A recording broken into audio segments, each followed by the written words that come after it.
Hello दोस्तों, welcome back to YouTube channel RD classes. आज की इस वीडियो में हम बात करने वाले हैं यूपी टेट 2021 और उसमें जो 28 नवंबर को हमारा एग्ज़ाम होना है।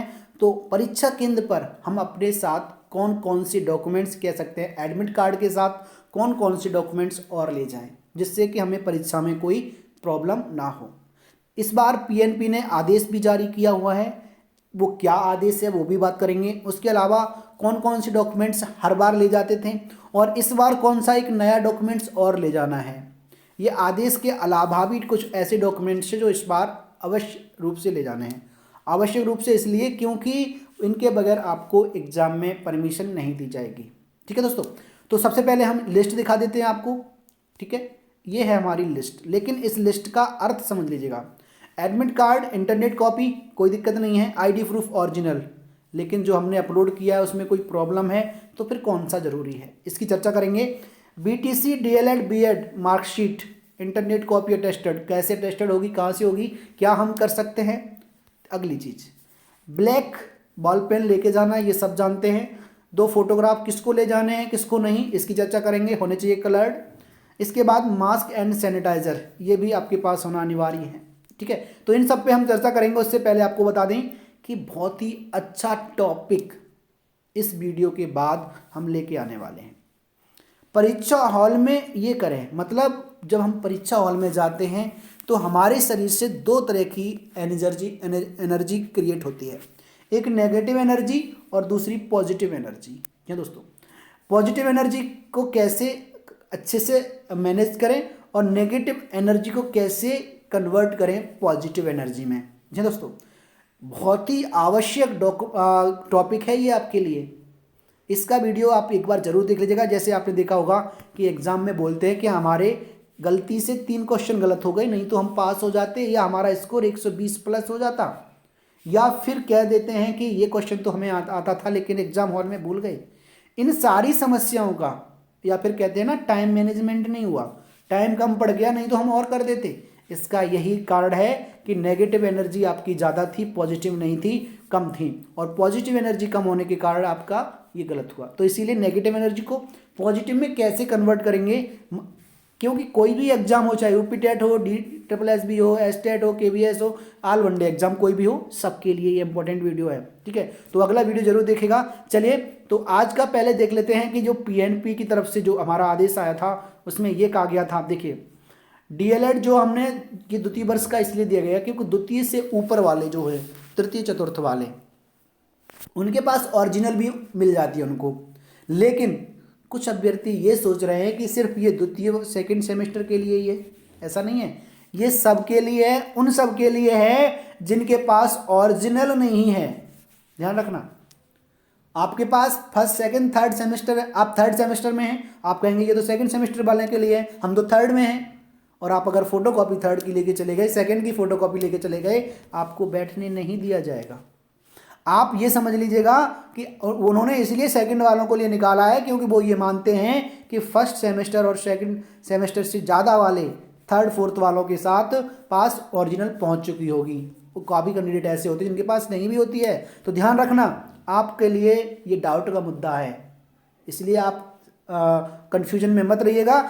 फोटोकॉपी जिस जिसके पास हैं, चाहे बीएड का हो चाहे बीटीसी का हो, उनको अपनी अटेस्ट करानी है डाइट से। अब देखिएगा ऑनलाइन भी क्या इसमें प्रावधान किया गया। देखो, डीएलएड प्रशिक्षण बैच 2019 द्वितीय सेमेस्टर कर चुके पात्रता परीक्षा 2021 में आर्थ अंक पत्र सत्यापित करने के विषय में है। ये उपर्युक्त विषय कतिपय आप देख लीजिएगा। निदेशक, उप शिक्षा निदेशक, डाइट प्राचार्य प्राचार्य एवं डाइट उत्तर प्रदेश द्वारा डीएलएड प्रशिक्षण बैच 2019 सेमेस्टर उत्तीर्ण कर चुके शिक्षक पात्रता परीक्षा 2021 हेतु आर्थ अभ्यर्थियों के अंक पत्र सत्यापित किए जाने के संबंध में मार्गदर्शन उपलब्ध कराने की अपेक्षा की गई है। ठीक है, आगे ये कहा गया है, देखिएगा, उक्त के आलोक में आपको निर्देशित किया जाता है कि वेबसाइट ये रही, ठीक है, .in पर डाइट लॉगिन का उपयोग करते हुए डीएलएड परीक्षा 2019 द्वितीय सेमेस्टर के अभ्यर्थियों के अंक पत्र वेरीफाई किए जाने की व्यवस्था की गई है। उक्तानुसार आवश्यक कार्रवाई अपने स्तर से करना सुनिश्चित करें। देखिए किसके लिए किसने कहा है, देखिएगा, परीक्षा नियामक की तरफ से आया है। पीएनबी की तरफ से। और ये कहा गया है समस्त उप शिक्षा निदेशक प्राचार्य जिला शिक्षा एवं प्रशिक्षण संस्थान उत्तर प्रदेश, यानी डाइट वाले। ये जो लिंक दे गई है नहीं है, ये आप नहीं कर सकते। इस लिंक के माध्यम से आपका रिजल्ट डाइट कॉपी वेरीफाई करेगा। ठीक है, चलिए ये तो आपको समझ में आ गया। अगली चीज, इंटरनेट का एडमिट कार्ड आप ले जाएंगे कॉपी, उसमें कोई करेक्शन नहीं करना है, कुछ भी नहीं करना है। ठीक है, कोई वेरिफिकेशन नहीं कराना है। अगला आता है आईडी प्रूफ। आईडी प्रूफ हमारा ओरिजिनल होना चाहिए, जरा फोटो कॉपी आईडी प्रूफ की मान्य नहीं होती है, ये पहली चीज़। दूसरी चीज़ कौन सा जरूरी है, तो सबसे पहला तो जरूरी वो होता है जो आपने जो डॉक्यूमेंट्स अपलोड किए थे उस टाइम आपने अपना आईडी प्रूफ का नंबर डाला था यूपी टेट के फॉर्म में, तो वो वाला सबसे फर्स्ट जरूरी है। ठीक है, अब ऐसी कंडीशन आ जाती है कि फर्स्ट वाला खो गया है, नहीं है, कहीं जमा हो गया, कुछ भी रीज़न हो सकता है, फोटो उस पर छुट गया है, खराब हो गया, कुछ भी।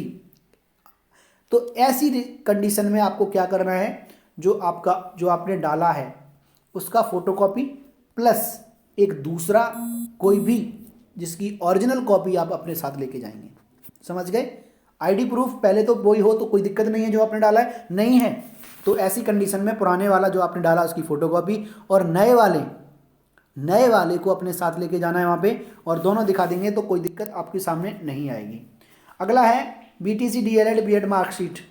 अभी मैंने जो चर्चा की थी, फोटोकॉपी वाली जो हमारे इंटरनेट की है वो अटेस्ट करानी है आपको। ठीक है, इसके अलावा आपको क्या लेके जाना है, ब्लैक बॉल पेन, ये भी आप अपने साथ लेके जाएंगे। 2 फोटो कलर्ड, ये किसको ज़रूरत पड़ेगी, ये सबको ज़रूरत नहीं पड़ती है, आप ले जा सकते हैं, साथ में लिखा होता है सबके लिए होता है, लेकिन ये उनको ज़रूरी है ले जाना जिनका फ़ोटो साफ़ नहीं आया है, क्लियर नहीं आया, उल्टा आया, ये वो लोग लेके जाएंगे फ़ोटो जिनका फ़ोटो सही नहीं है। इसके अलावा लास्ट जो प्रोविज़न इस बार नया किया गया है वो है मास्क एंड सैनिटाइजर। कोविड-19 प्रोटोकॉल का अभी भी पालन किया जाएगा और इसके लिए आपके लिए मास्क और सैनिटाइज़र ये अपने साथ एग्ज़ाम हॉल में लेकर के जाना होगा। इसके बगैर आपको एग्ज़ाम सेंटर पर आपको एंट्री नहीं दी जाएगी, क्योंकि अभी भी अब हो सकता है कि आपके आसपास कहीं भी नहीं किया जा रहा होगा, लेकिन वहाँ पर किया जाता है प्रोटोकॉल का पालन। तो ठीक है, ये बहुत ज़रूरी है। इसके अलावा अब आपका कोई भी डाउट है इसके अलावा, ठीक है, जो हमने बता दिए, इसके अलावा वो कोई डाउट है तो आप हमें कमेंट करके बता दीजिएगा, उस कमेंट डाउट को हम क्लियर कर देंगे। इसके अलावा अगला वीडियो जो हमने बताया आपको उसको देखना ना भूलिएगा, क्योंकि अगर हम जितनी मेहनत पढ़ने में करते हैं उतना अगर हम एक्टिव रहने में भी कर लें तो जितनी पढ़ाई की है उसका सही फायदा मिल जाएगा। नहीं तो जो हमने पढ़ाई इतनी मेहनत की, पैसा खर्च किया, समय किया, तो वो अगर हमारे थोड़ी सी नेगेटिव एनर्जी के कारण अगर खराब हो जाता है, गलत हो जाता है, तो हमें बहुत बड़ी समस्या का सामना करना पड़ सकता है। ठीक है दोस्तों, तो चलिए अब मिलते हैं हम आपके साथ नेक्स्ट वीडियो में नेक्स्ट अपडेट के साथ। Thank you.